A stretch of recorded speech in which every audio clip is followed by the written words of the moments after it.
What's going on, guys? Ryan O'Toole back here again, and welcome to episode number 8 of the Fallen for Film podcast. And welcome, guys, episode 8. We're already at episode 8. I can't believe that. And I am just super excited for this episode. We got so much Star Wars news to cover today, as well as a fun game we have in store, and an awesome guest as well. But before we get to the guest, Colin Williams, my co-host as always. Colin, how are you doing today, man? I am doing good. You know, speaking of Star Wars, I've been watching Clone Wars. I know a lot of subscribers of mine, a lot of subscribers of yours are giving us some serious heat for not watching that show yet. And yeah, man, I'm doing good. You know, just hanging out, chilling, enjoying the weekend. And the podcast is one of my favorite things to do each and every week, if not the thing to do every single week. So I'm excited for our show that has no movie delay news. So that's a breath of fresh air. Thank goodness. Finally an episode without talking about movie delays. So yeah, I'm doing good. That's great. That's great. I'm tired as all heck right now, working non-stop. But anyway, that's good that you're enjoying Clone Wars, Colin. That's great. But anyway, before we dive into all the movie news, of course, we're going to have a little discussion and all that. And we got to introduce our guest.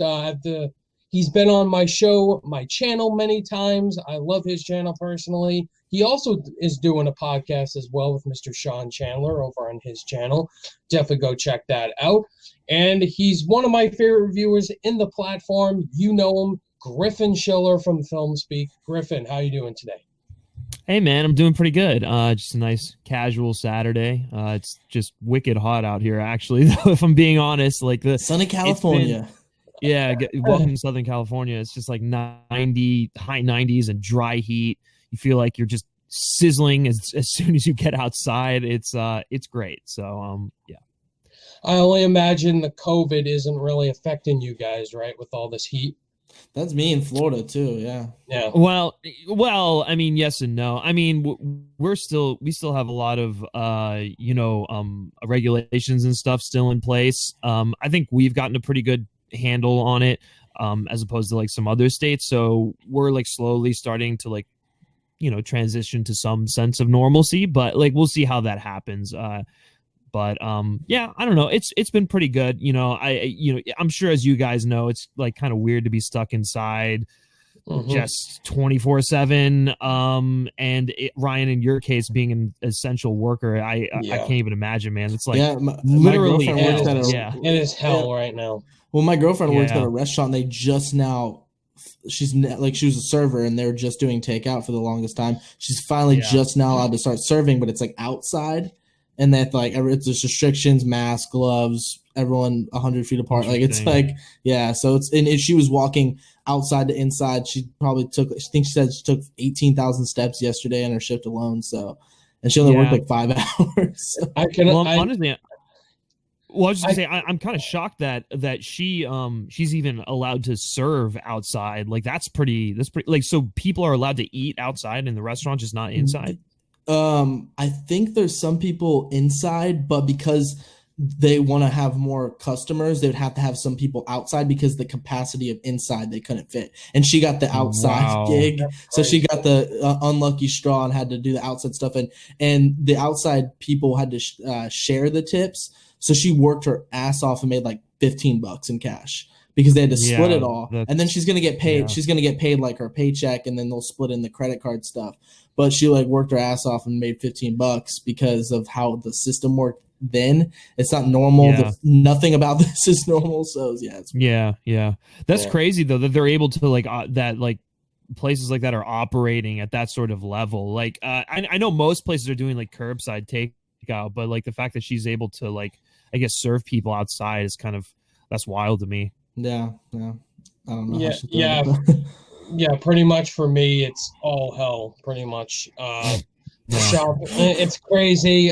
There's so many people. We're restricting the whole supermarket where I work at. Like it's just all crazy. And yes, I now know the pain of wearing a mask pretty much every day.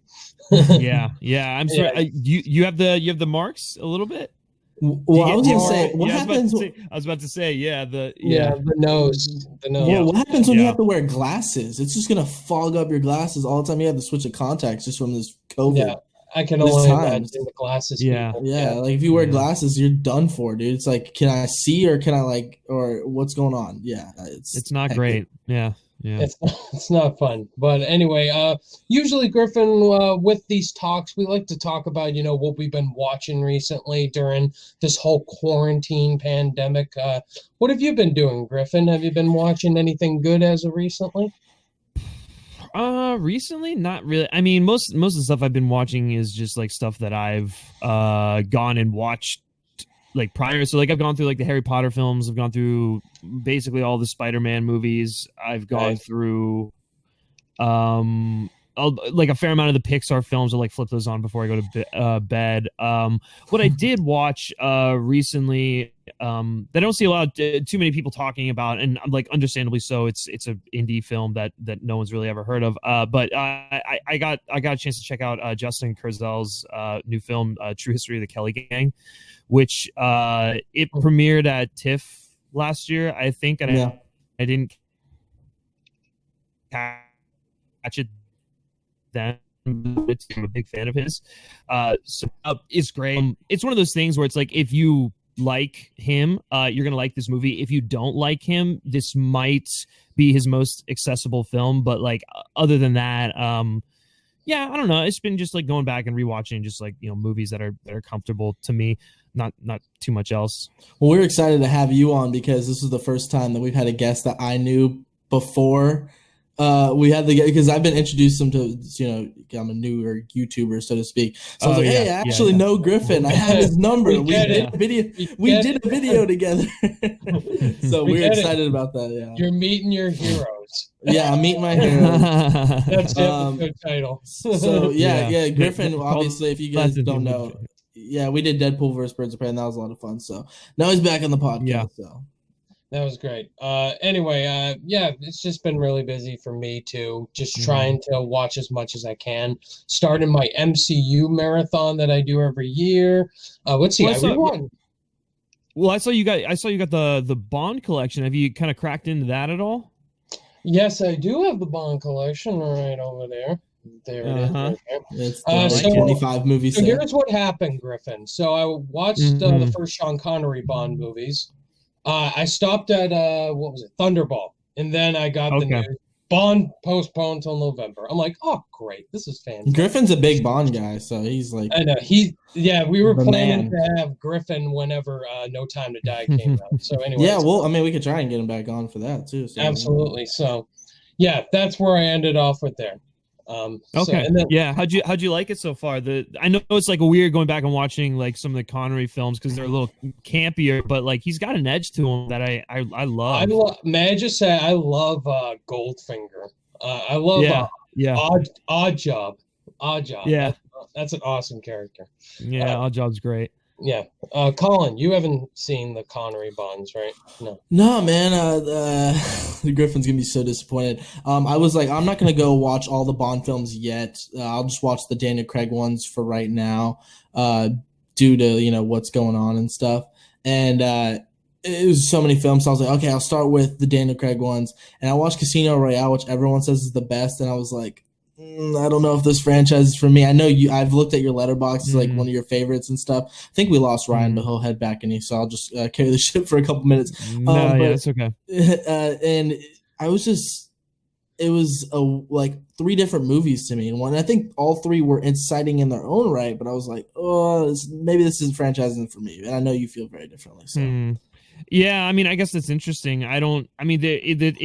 It's got three acts for sure, but like I feel like each act kind of flows into the next in a very natural way. I mean, as he kind of goes on, his globe-trotting sort of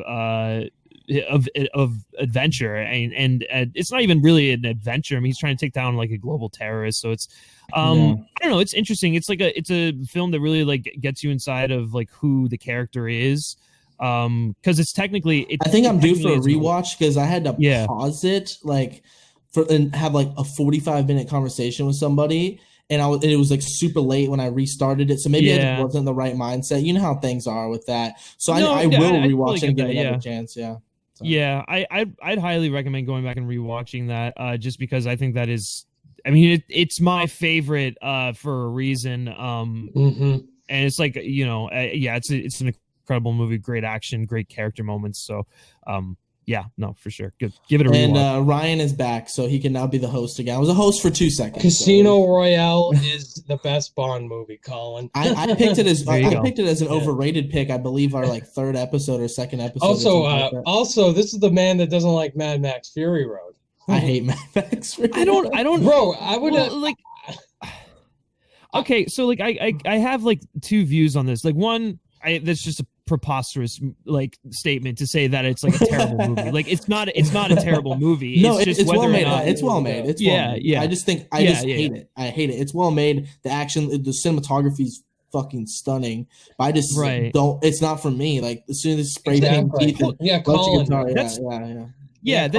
That's totally fair because like I think that when it comes to that movie, like most people that I've shown it to who are not like big cinephiles or movie fans, they're a little like kind of like they get it. They connect. The Mad Max movies are such like a weird singular vision of George Miller, and it's either like you can get behind that and you're all in on it and you love it, or you don't.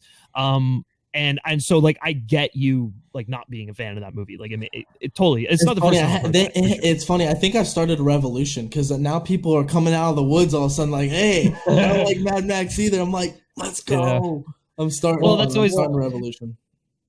Well, I actually revisited it, and I still think it holds up. He sent me a picture. He's like, "How do you not like this?" I'm like, "The guitar dude for the Oscar." But I think you have to watch the other ones to have an opinion on it. Because if you just go right into the 4th one, then you already have an opinion saying, "What the heck is going on here?" So I think it's kind of weird, like the progression of those movies, because like the first one is like so unlike any of them. The first one's like a really low budget, like it's post-apocalyptic, but it's still kind of like rooted. Yeah, it's a little bit, a little death-proof grindhouse. But like Mel Gibson is excellent in it, and then it's like Road Warrior is basically the template for Fury Road. And so, like, yeah, you should probably watch the previous ones to kind of just, like, understand what you're getting yourself into. But I actually think that Fury Road is a great starting point because you don't have the baggage of, like, the previous movies. And it's, like, a modern-day blockbuster. It's, like, a new actor and whatnot. But the cool thing about the Mad Max movies is that they're anthology films. So it's, like, you can start literally wherever. Yeah, well, those are the things. I couldn't have been more open-minded about seeing this film. Like, I remember, like, seeing the trailers. I'm like, I don't really know what this is, but it looks interesting. My dad was hyping it up. Like, he liked the other Mad Max. And I just saw it and it just... We're going on too long about this because we gotta get into topics, but I'm sorry I don't like it. No, that's fine. It's not the first time I've heard. I think honestly, I'm more shocked by the fact that you don't like Casino Royale than I am that you don't like. Well, hey, at least I'm not Durbin who doesn't like Pulp Fiction. Okay. Yeah, that's. Hey, I don't like Birdman or Dunkirk. Yeah, he doesn't like Birdman or Dunkirk. But I still love Griffin. But anyway, we're going on too long. But anyway, guys, before we get into all the topics, as always, where can you find us on other podcast platforms? I get this question a lot. Well, you can find us on Spotify, Google Play, and iTunes. So be sure to go follow us over there. We're talking all over there. So if you haven't followed us yet on Spotify, Google Play, or iTunes, you can go follow us over there. We'd appreciate it. So anyway, boys, we got lots to talk about, but first we got a trailer. We got a new trailer for the King of Staten Island. Griffin, I think this was supposed to come out at South by Southwest, right? Yeah, it was supposed to open up the festival. I was actually really looking forward to it. Yeah, so what were your guys' thoughts on the trailer?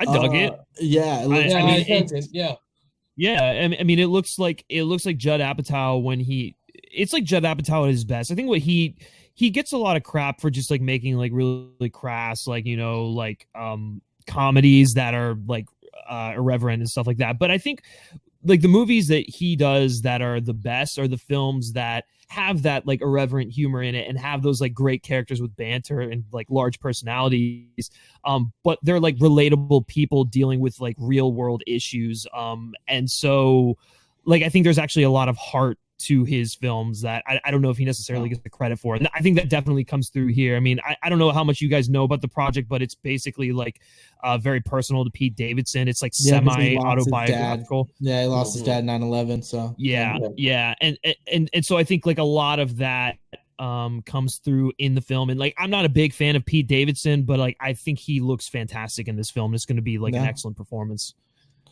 Yeah, I put this on the like asked like for you guys to watch so we can put this on because I wasn't thinking much of it when I was like some of the not marketing but like this movie's gonna come out and Judd Apatow is always a director that's interesting and stuff. Actually, he was like maybe a producer, maybe a showrunner. I can't remember exactly what it was for the Netflix show Love. If you guys haven't seen that, it's a criminally underrated Netflix show that's excellent. And so this trailer, I was just kind of like, it sucks it's going straight to VOD because I don't know how well it'll do financially. I'm guessing it had somewhat of a low of a budget, so maybe they'll be able to make some return on it. But I was pumped when I saw this trailer. I was like, this looks so right up my girlfriend's alley, like my alley. I feel like it's something we can watch together. It hits that tone of kind of the millennial vibe that Pete Davidson gives off in his performances, and I think he's gonna nail it for sure. Yeah, I definitely agree with what both you guys said. I'm always into a good Judd Apatow film, and the film looks really good. I know it was supposed to come out of South by Southwest. You guys were talking about it, and it looks great. Pete Davidson, I really like him as well. I think he's funny, but also it seems like he'll take this role very seriously. Judd Apatow knows how to do that, both really well, and I just thought the trailer all around was really well done, and I'm looking forward to seeing it on June 12th when it comes on demand. Yeah, soon. Yeah. So I'm happy you actually put this on the docket, Colin, because I would have missed it. Yeah, it looks good. I'm excited to see it. Yeah. But anyway, boys, this is what I really wanted to talk about. This just dropped recently. So M. Night Shyamalan has a new film coming out, and we already have some big cast members that have been announced for that film. You got Eliza Scanlen, Thomasin McKenzie, Pierre, Alex Wolff, and Vicky Krieps that have been cast in the upcoming M. Night Shyamalan next film. So we got some big names up in there. Colin, I wanted to get your take on this first. The big question is for me when you find out M. Night Shyamalan is directing a movie is it going to be a masterpiece? Is it going to be the worst thing I've ever seen? Because he's the most hot and cold director I've ever seen. And you get news like this, and obviously I think you're higher on Glass than most people, right, Ryan? I was mixed on it. I didn't mixed on it. What about you, Griffin? What was your take on Glass? Yeah, it's not good. I loved it until that whole ending. Yeah. So, I don't have as crazy of a take as maybe you guys do because I haven't seen all of his movies.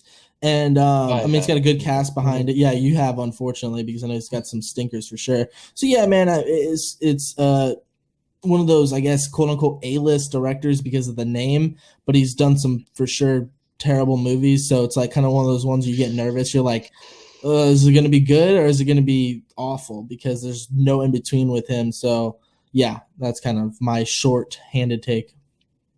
All right, Griffin, take it away, man. I think when it comes to M. Night, for me, it's really weird because prior to The Visit, I'd say even prior to The Visit, you say he's making a new movie, and I'm like, I really don't care. You've already burnt me too many times. After Earth is garbage. The Last Airbender is an abomination that should be wiped off the face of the earth. And it completely shits on the source material, I might add.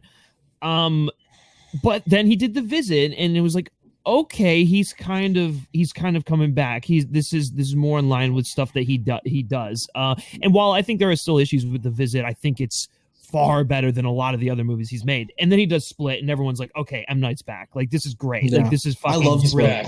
Yeah. Split is great. Yeah. Great. Yeah. And then he does Glass, and you're like, okay, I see where you're going with this. I think there's a lot of good stuff in Glass, but unfortunately it doesn't really work for me. The whole movie just kind of left me underwhelmed. But that being said, there's a lot of people who are big defenders of that film, so I don't entirely call it. It's got a fan base for sure. Yeah, it's got a fan base, so it's exactly. Not bad. I mean, my God, it's not one of his worst movies by any means. It's just not quite there for me. So I think we're at a place right now where it's like and actually, I don't know if you guys have watched his TV show Servant, but like that's been, a lot of people have really kind of dug that.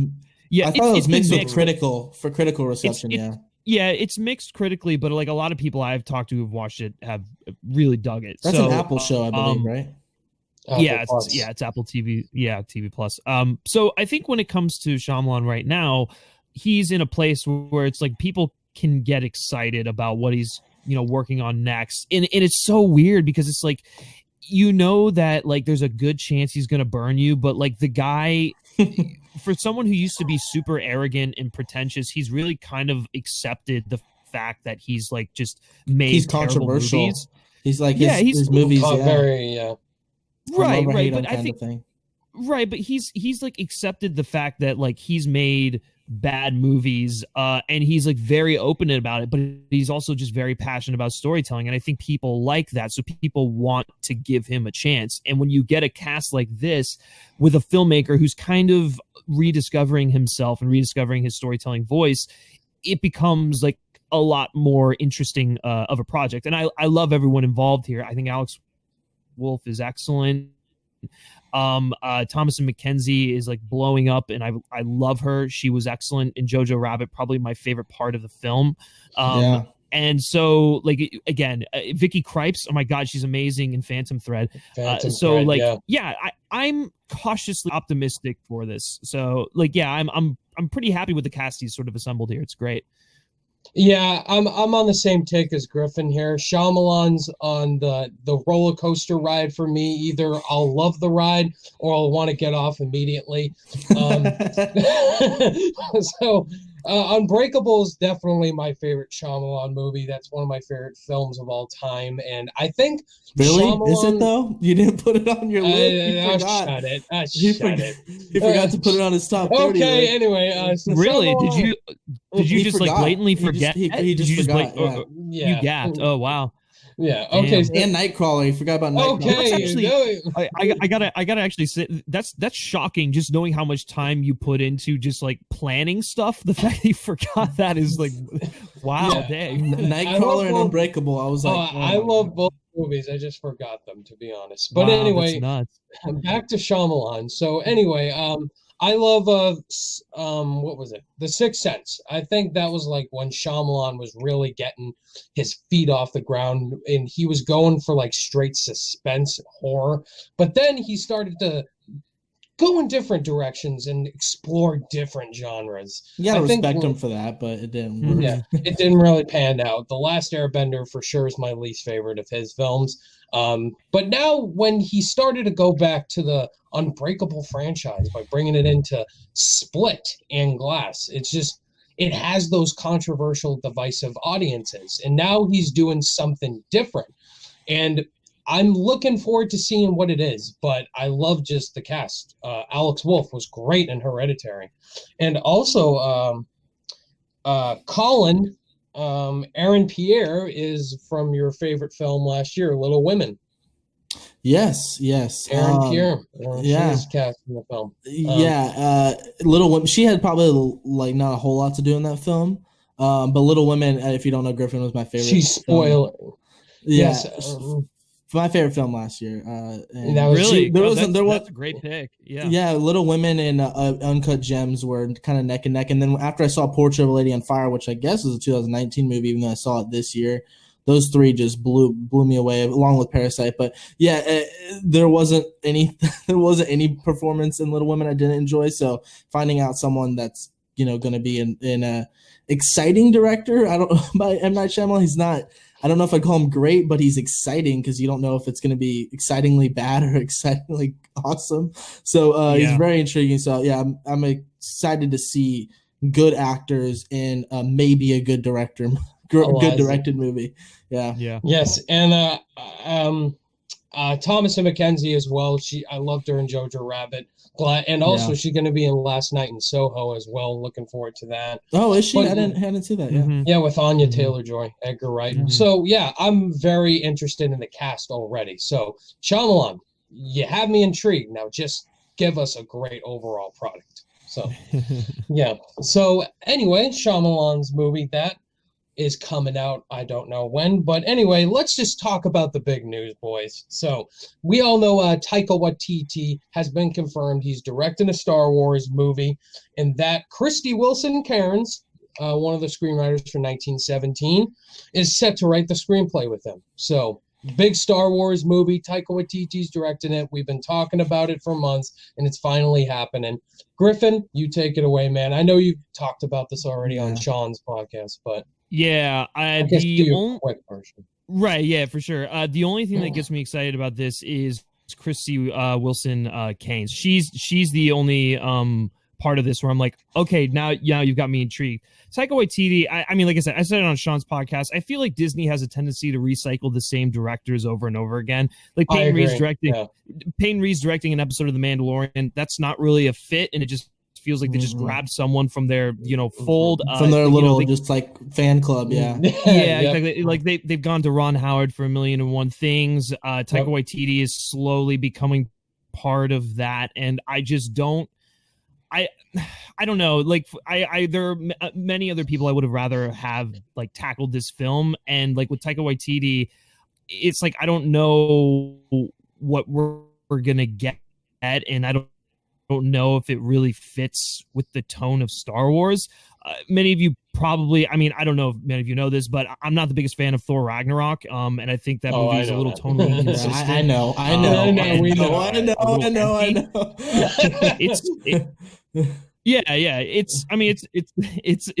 It's fun, but I mean, if you just like mindless fun, but anyways. So I assume you're not. I don't know. So anyway, I assume you're not. You're good. So I assume you're not excited for Thor: Love and Thunder then.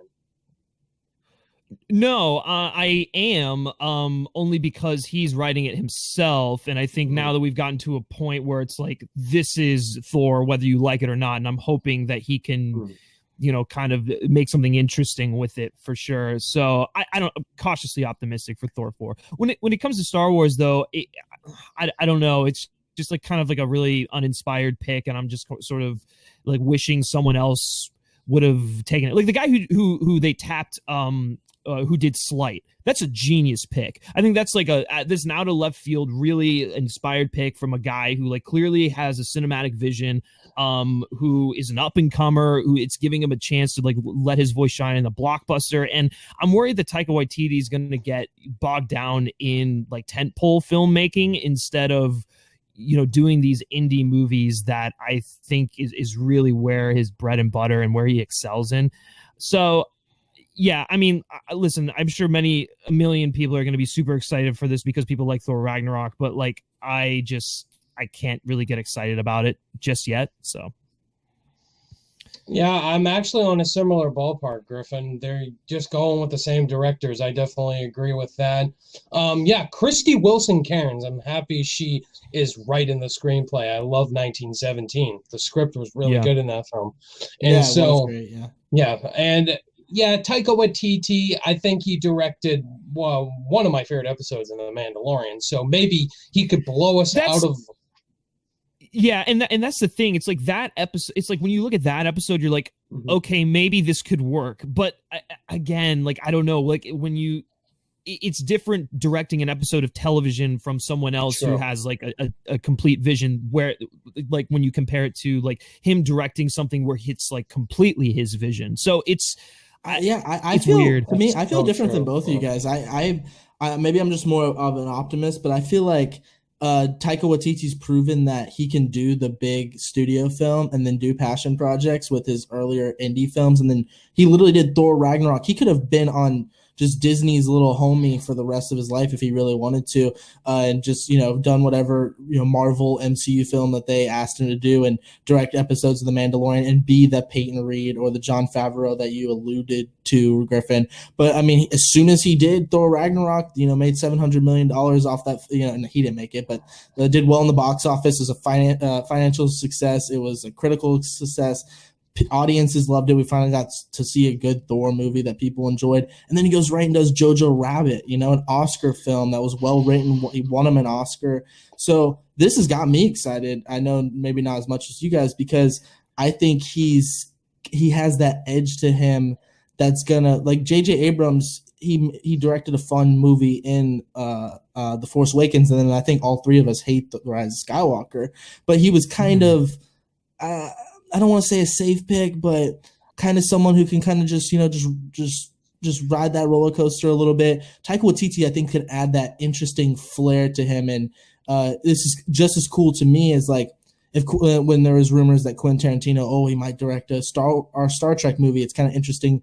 We've never seen him do anything like this before. Taika Waititi, obviously he's done big blockbuster and Thor Ragnarok, but him doing a Star Wars movie seems like it has that edge to it that I think could be great. Yeah, I mean, like, I get where you're coming from because he can be edgy in his like indie films, but I don't think like when you look at his blockbuster filmmaking, like he's not the most inspired choice. Like Quentin Tarantino doing a Star Trek movie, that's fucking nuts. Like that's an R-rated Star Trek. Like I don't even know. Yeah. I don't even know what to expect from something like that.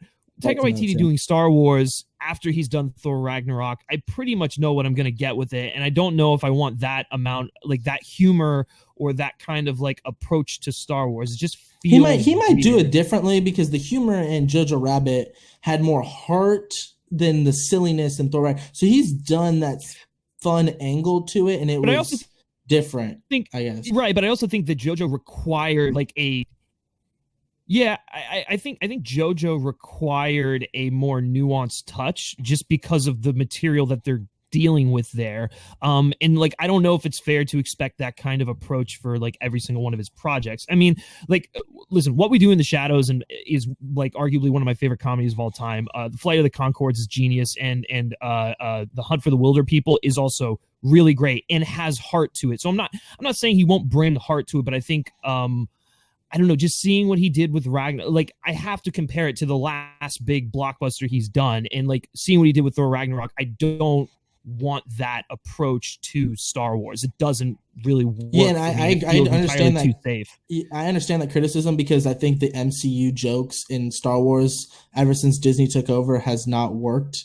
I agree. You've got The Rise of Skywalker, the banter between Finn, Rey, and Poe in the beginning, when they're at like the Rebel base and they're talking just like it was Captain America, Iron Man, and Thor, and it did not work whatsoever. And I like the MCU, so I feel like Taika Waititi's a smart guy. I think he's a really talented filmmaker, and maybe I'm being overly optimistic, but I have a sense that he understands the Star Wars universe, will respect how different it is from the MCU and how different it should be, and like the approach that needs to be taken, and will mold his style around that, but then also bring in that unique flair to it for sure. Yeah. So overall, Taika, he's proven he can balance both comedy and drama, but he did it with The Mandalorian, but it's still a TV show. But I got to see it in a movie form for sure. Yeah.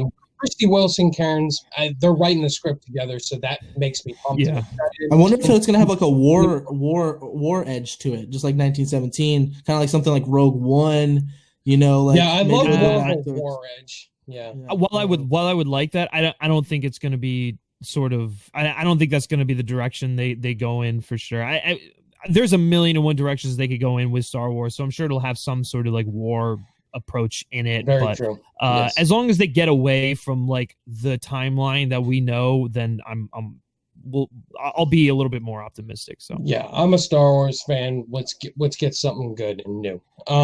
So anyway, let's go to our next topic, boys. I don't have a take on this at all. So you guys have seen this. I haven't. So Nicolas Cage has been cast as Joe Exotic for a Tiger King TV documentary series on CBS TV. So I haven't watched Tiger King. I don't care to watch Tiger King now. So you should. You're missing it. You're missing it. You should just give it. It'll take you one evening, a single evening. You'll watch the first episode. There's no way you'll be able to watch not be able to watch the second one. Do you like true crime stories? Yeah. Well, then why aren't you watching this? Like, it's perfect. It'll scratch that itch. Okay. Well, let's see what you guys have to say first. Colin, what's your thoughts on this? I know Griffin talked about it on Sean's podcast a little bit, so we'll kind of breeze by this one, especially because we only have two opinions talking about it. But this is kind of perfect casting, honestly. It was one that you didn't really think about, like when initially a lot of people were kind of molding a lot of these characters around their look. So you like Matthew McConaughey, Edward Norton came to mind, even Owen Wilson maybe. And it's like, is there anybody weirder than Nicolas Cage? I mean, you didn't see the show, but everybody in this show is insane. They're the craziest people I've ever not met, but I've ever seen. They're all the craziest people ever. And Nicolas Cage is a pretty loony guy, and he's a good actor. I mean, he's been in some stinkers for sure, and he can be a little weird, but he goes all in on projects, whether it sometimes misses the mark or it's overly goofy. But I think overly goofy is what they need for this role. The only thing I'm bummed about is I wish it was just a movie. I want to see a theatrical movie. Yeah, I'd rather see a movie. A CBS show. Like, there's almost, I'm going to be honest, there's very little chance I actually end up watching this unless people say it's amazing. Because if it was a movie, I'd 100% watch it. But this doesn't intrigue me as a TV show. Yeah. So Griffin, your thoughts? Yeah, I think the problem when you're doing a TV show is that, the problem when you're doing a TV show on this is like we've already gotten a docu-series about it. So it's like we've already seen the TV format version, whether it was dramatized or not. So it's like naturally it'd probably be better if they did a movie like in the same vein as like The Big Short or like Vice, like an Adam McKay kind of thing, or whatever. But honestly, the Beautiful Day in the Neighborhood, kind of with Won't You Be My Neighbor a little bit. Yeah, maybe something like that. I feel like the right person to tackle it would have been like an Adam McKay, or like someone that I thought would be genius would have been Bart Layton, who did American Animals, who did like, it was like balancing documentary with real life story and whatnot. But in terms of Cage's casting, I said the same thing on Sean's show, but I think it's hilarious because it's like you're right, we were going for people who like looked like him, people who fit like this certain mold, or like a movie that would be like get a lot of like Oscar buzz and whatnot. But it's like the perfect choice was just sitting right there in front of us and we didn't even acknowledge it. Nicolas Cage is literally a perfect choice for this, and I don't think a single person thought that he would be a good choice. And it's funny because it's like we kind of forget how good of an actor he is. Like, he's an Academy Award I believe he's Academy Award winning actor. If not winning, then he's Academy Award nominated. Like, he's given just excellent performances, and he has a tendency to like overdo it and has these like meltdown scenes in his rage cage and whatnot, but it's like that's part of why we love him. And he can do like the softer stuff, but it's like when he takes on a role like this, it's like larger than life. You know, the guy's going to commit 100%. He was the best actor on Leaving Las Vegas in 1996. Just to confirm. Yeah, he won Leaving Las Vegas. Yeah, that's I thought it. Yeah, and then he was nominated for another one. What was it? Adaptation. Adaptation. Yeah, that's what I thought. I thought he won for Fear and Loathing. Yeah. Okay. But yeah. Anyways.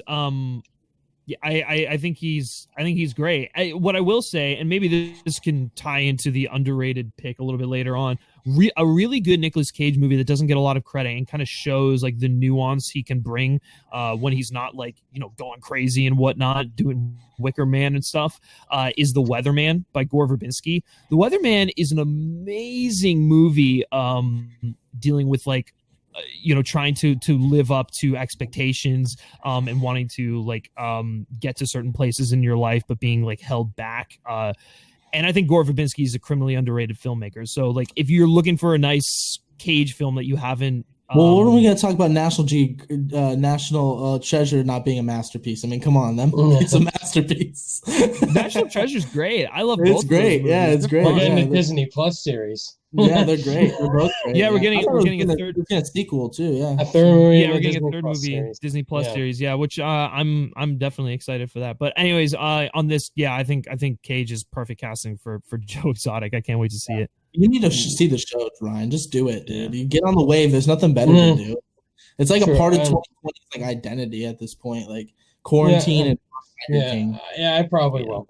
Okay. So let's get to the next topic. This is what I've been waiting to talk about. Let's talk about Mandalorian Season 2, in that Boba Fett has finally been confirmed, in that Jango Fett is going to be playing Boba Fett in Mandalorian Season 2. So anyway, boys, let's talk all about this in Boba Fett. We pretty much knew this was coming no matter what. In Episode 5, the mysterious figure with the legs didn't show the person at all. I knew that was Boba Fett. Like, I had a feeling he was coming back. The dead speak. Somebody posted a meme on Twitter. the Palpatine opening crawl, the dead speak, and it showed the worst opening crawl like ever in history. Really bad. Yes. Really bad. So, Colin? So Boba Fett, yeah. You know me, actually, on Jared's podcast, I revealed to the world that I think Boba Fett is an extremely overrated Star Wars character. He's got a really awesome introduction. I mean, he's got awesome introduction, then he does nothing afterwards. And, I mean, you got, obviously, the guy that's playing him off the top of my head. Tamara Morrison. Okay, so that guy, obviously, he was in Attack of the Clones, which makes complete sense because Boba Fett is a clone. He's, Jango Fett, the whole thing that's going on there. So having him come in and just kind of fill that void. My only question is, he dies after Return of the Jedi, and Mandalorian takes place after Return of the Jedi.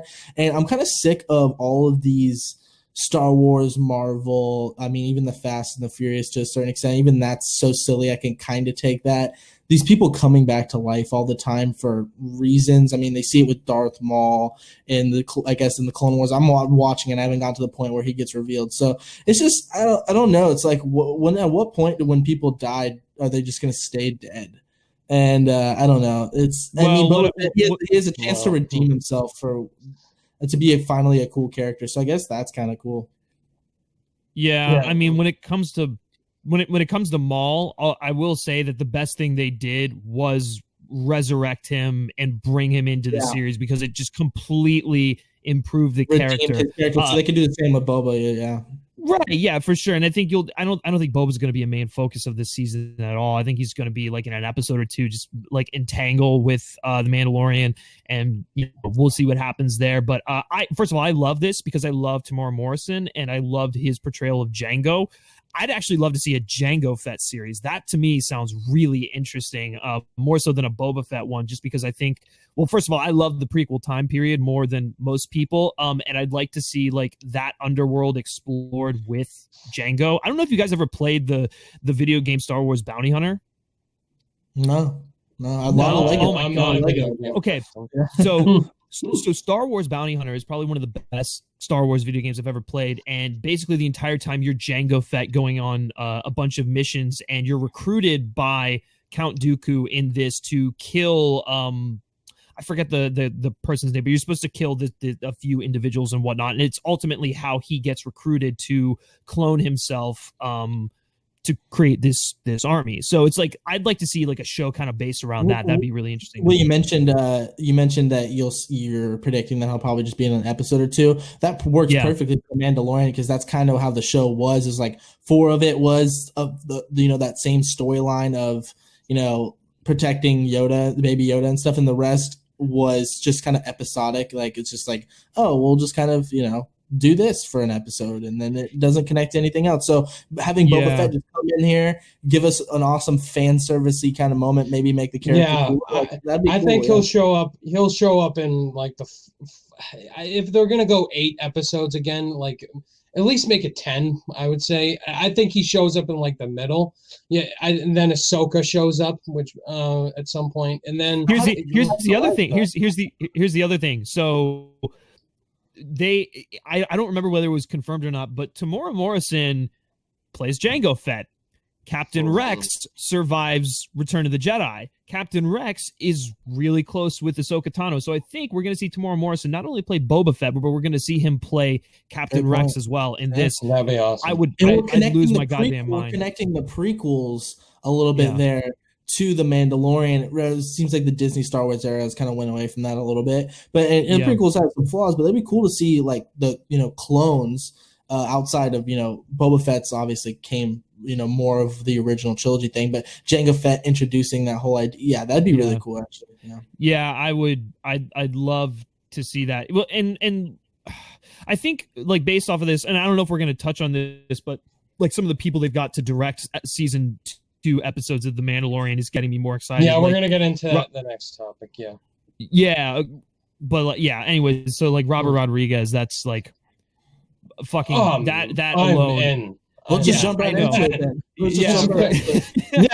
Yeah, I was more excited that they brought in Robert Rodriguez than Peyton Reed, because Alita Battle Angel, that movie was highly underrated, and it's just great that they brought in him. Like, that's an example of bringing in directors that aren't part of the Disney canon. Yeah. Well, let's just combine both of these. So Griffin, go right ahead. Yeah, no, but so I love Robert Rodriguez, and while I don't think he has the strongest filmography, when he's in his element and doing like his like gritty grindhouse, like sort of like rogue like Western kind of films, he's in the fucking pocket, and there's like no one else better than him. Like, I love Planet Terror, I love From Dusk Until Dawn. Alita Battle Angel is great. I mean, even the Spy Kids movies are fun, you know, for as like campy as they are. The first one's got a 93% Rotten Tomatoes. We found I love Spy Kids 3D. 3D. Spy Kids 3D is funny too, but listen, in Sin City as well. But like Robert Rodriguez is got like that edge. He's got that style teasing episodes with, similar to you, Ryan. Yeah, Peyton Reed doesn't excite me because I think that's just them going. I just think Peyton Reed is just them going back into their fold of directors, and so it's just like whatever. But I'm excited for literally everything else that's coming our way for season 2, because I wasn't a big fan of season 1. I don't know about you guys, but like the sort of like slice of life thing in the 30-minute episodes just felt a little underwhelming to me, and I some of them, but I like it just felt like there wasn't like a connective tissue, and I was like, okay, where are we going with this? It got better as the episodes. I still love the show, but I understand why some people like, where is this going? Like, it's still love the show. Yeah. I'm willing to give it another shot, just because like Clone Wars and Rebels took a season to really find their footing, and I feel like if this is doing the same thing but in live action form, we'll probably get like an excellent second season, and then it will just get better from there. So yeah, I'm loving everything I'm hearing about season 2 of the show. Yeah, with Ahsoka and everything. Yeah. I'm looking forward to Mandalorian season 2. So I love all the directing choices they got on for season 2. Who's the girl that did Deborah Chow? Is she gonna do Deborah Chow? Yeah, she's doing Obi-Wan. She's doing Obi-Wan, but I don't know if she came back to direct an episode. She would excite me because I think her episodes were great for The Mandalorian. They're my favorites. Yeah, it's weird because like I want Dave Filoni to be the head taking control of Star Wars creatively, but his episodes of The Mandalorian were my least favorite. Yeah, the first and the fifth. Yeah, and I think it's just a matter of like.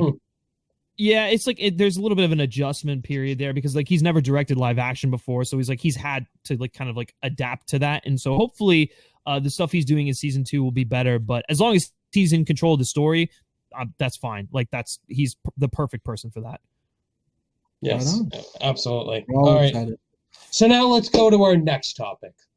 So this was pretty surprising. So we're getting a Pirates of the Caribbean reboot in the works, and that it's being reported Karen Gillan is being eyed to star in that reboot. So Pirates of the Caribbean, this is a fun franchise overall. I really love the first movie, and some of the other ones have their Colin, let's get your take on this. What's your thoughts on Karen Gillan and the Pirates reboot news? Okay, for the Pirates movies are like, there's some of them are bad, but they're so like, I don't know, like I can't wait to show my kids these movies. You know what I mean? They're just so fun.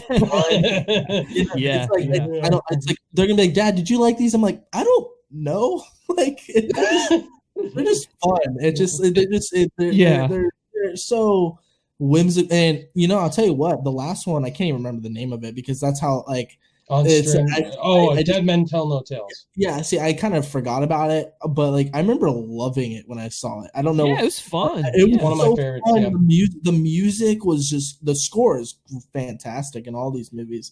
And as far as Karen Gillan being, first of all, is she not like super hot in Jumanji? I mean, like I have such a crush on her in those movies. So I'm like, all right, now I'm intrigued. And of course she's Nebula and whatever, a lot less cuter in that role, but Pirates of the Caribbean, yeah, it's a fun franchise, so I'm excited for more of it, I suppose. I know they're going to go kind of a reboot route, but with now her as the lead role, and I think she's a good actress. I think she's got that just look to her. She's got that charm, I guess. You just like her. I just like her. I like the Pirates of the Caribbean franchise, and I'm looking forward to what's next. I'm due for a rewatch of all of them.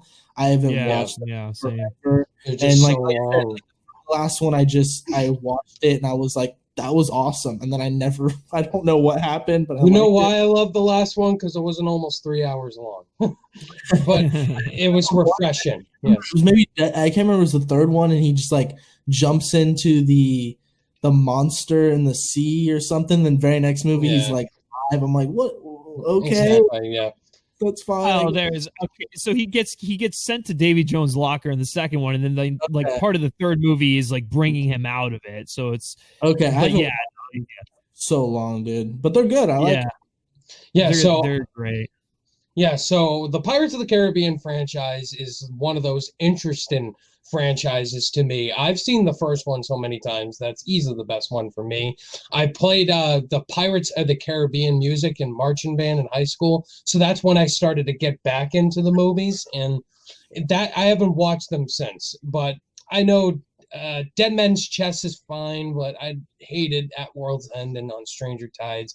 But it was great to see a nice, refreshing take with Dead Men Tell No Tales. Wow, you hated At World's End. Yeah, I didn't like 3 or 4. I think 4 was bad. I remember. I think I graduated. 4 is bad. Yeah, I'll give you that. I remember I had my 6th grade graduation, and then we saw like 4 afterwards. And I was like, I could have done better to graduate from. I could have done that. I like graduated from elementary school, and we all saw that movie. I was like, this is like the first. I remember seeing 4 because it was literally because it came out in 2012, I think, the day the world was supposed to end, that whole thing. Like I was in the theater while this whole thing was happening. Which that's kind of gonna be a fun thing. I think my big takeaway from 4 was they weren't on the ships very much. It was a lot of land stuff. I don't remember if that's 100% accurate, but I remember it kind of just like a lot of them not being pirates, basically. I was like, what's going on? What's going on? I can't remember. I got to rewatch that one too. But anyways, in terms of this, in regards to this news, I'm like super pumped for it because I think I love the first 3 so much. I think they're so much fun, and there aren't movies like that anymore. No. Like for whatever reason, the adventure genre, the action adventure genre, has just been like kind of swept under the rug and forgotten. We mentioned National Geographic too, man, or not National Treasure. Yeah, I mean, like listen, I miss those.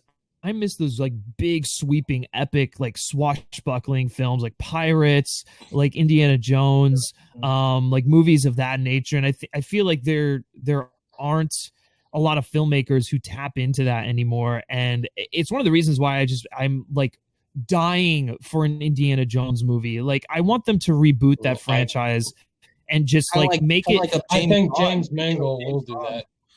That's actually, Colin, you're spot on, because Indiana Jones should theoretically be like James Bond, where it's like you have an actor who does 3 or 4 films, move on to the next person, but the character still stays alive in the same time period. For that, they're like only Harrison. Yes, I think Indy 5 should be the Logan of that series. See, I don't want to see a Logan Indy 5. You know, like that's depressing, and it goes so against like what the character is. Really against it, yeah. It's like that only works with a character like Logan because he's just like had such a troubled and like depressing past, and it's like he's finally at peace at the end of that movie. Whereas like Indy, I don't want like a grim, dark, like, you know, old man Indy's coming out to like, I don't know, fucking die. Like that's depressing.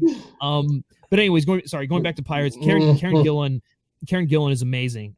She's an incredible actress, and with the Jumanji film, she really shows that she has a knack for playing these characters in adventure movies. And I think the right route to go with Pirates is to reboot it, because there's too much baggage with the other films, and some of the threads have just gotten really convoluted and whatnot.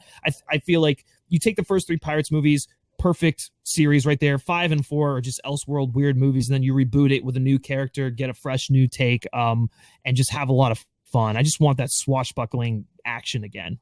Yeah, I love Johnny Depp. Yeah, Johnny Depp's great in the Pirates franchise, but I'm very excited to see what Karen Gillan does in this new rebooted take. Interesting choice too. Interesting choice. I think it'll definitely give Karen Gillan even more of an edge because she's well known as Nebula, but it's great that she has her own franchise she can lead instead of being a Nebula got it seems like Karen Gillan got even better in that role as Nebula. I think Endgame was where she really found her footing. She found her footing. It was like, I don't know how I feel about this character, and she really found her footing, and I think that's why I'm on board. If I had to judge her just off the first Guardians or something, I'd be like, I don't know. And then maybe the Jumanji would have changed my mind, but she did good in the later half of the Avengers films for sure. Yes, I'm very excited. I'm looking forward to seeing who directs that. That'll be interesting. So anyway, guys, that's it for the movie news really wanted to dive into. So anyway, I wanted to get right into our fun stuff, boys. So let's get right into the underrated and overrated movie picks of the week. So Griffin is our guest, and what we do is we pick an underrated movie of our choosing and an overrated movie of our choosing. So let's show Griffin how we do this, Colin. So let's get started with the underrated pick. So Colin, kick it off. Yeah, we'll show you Watch and Learn, Grasshopper. It's not very fun. Yeah, my underrated pick is we just started cussing all of a sudden. It's still a fucking masterpiece. It's such a great. Ever since Jay Vaders came. Yeah, ever since Jay Vaders came on our podcast, we just started to go rated R. Oh, is it supposed to be a family-friendly podcast? Not really, but no. Super R-rated. But yeah, so mine is Denis Villeneuve. It's Enemy, bro. That movie's so fucking good, dude. It's like it's one of his best films. Everyone talks about the holy trio, Arrival, Prisoners, and Blade Runner, and then to a certain extent, maybe even Sicario for some people. But to me, Enemy is so good. I when I first saw it, I completely knew what he was going for with like kind of the metaphors and the spiders and kind of just the messages about women and kind of this man, Jake Gyllenhaal, and his conscience, and he's just living this life. The guy who has had trouble committing to people, and spiders kind of being a representation of women and how he views them. And it was just, the more I think about it, the more I love it. Like when I first saw it, I'd be like, oh, 4 out of 5 stars. That's great. And now I'm like, dude, it's just more I think about it, it's a masterpiece. So you guys' thoughts on the film? Yeah. So did you watch Chris Stuckman's video before or after? I have not seen it at all. Yeah, you told me about that. Interesting. You got it on first watch. Yeah, because to be honest, I did not get it on first watch. You have to remember. I teach, so like there's stuff like metaphors and stuff. Like I'm able to. That's what's kind of made me decent at studying film, is that because I'm able to see like the deeper me. So I was able, as soon as I saw the spiders, I'm like, oh, that represents women 100%. And then I never thought it was like a twin or anything like that. I was completely like, oh, this is his double life, and that's his mistress, and they're the same person and everything. So I was completely. It was really confusing for initially, but I was like, when I thought about it, I was like, oh yeah, I put the piece together, and it's still up for yeah, it clicks with you on second viewing for sure. I like Enemy too. It's really good. One of Denis Villeneuve's best for sure. Griffin, your thoughts on that? Yeah, Griffin. Yeah, Enemy's excellent. It's an exceptional movie. Yeah, Jake Gyllenhaal is amazing in that, and I love that it's kind of like I was gonna say mood poem, but it's not really that. It's yeah, you're right. It's more on like a metaphorical like standpoint, and it's all about the subtext with the movie like that, which is kind of different. Like all of his movies deal with subtext in a different way, but this is not necessarily watched, Yeah, for sure. I mean it's good. I really, really love it. It's definitely one of my favorite Villeneuve movies. I'd recommend if people are interested in Villeneuve watching Incendies, which is his first movie. That movie's fucking amazing, and doesn't get enough credit that it does. That's not my pick, by the way. That I'm just saying, if you're on the Villeneuve train, like that's a great movie. What was cool about this film is I saw that it was on Netflix, and I see Jake Gyllenhaal as my favorite actor. Then I see A24, which is probably one of my favorite production,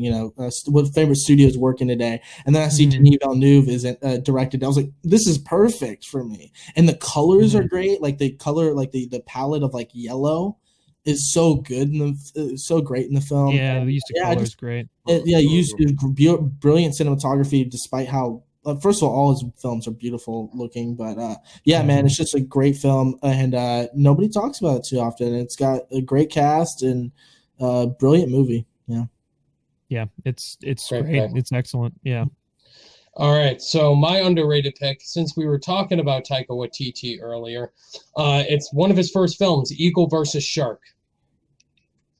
Yeah, I know which one you're talking about. Yeah, that's a good one. That's a good one. Yeah. I love that movie. That's a really good movie. That's one of Taika Waititi's first films. No one really talks about it or has seen it. It's a New Zealand. I definitely recommend it.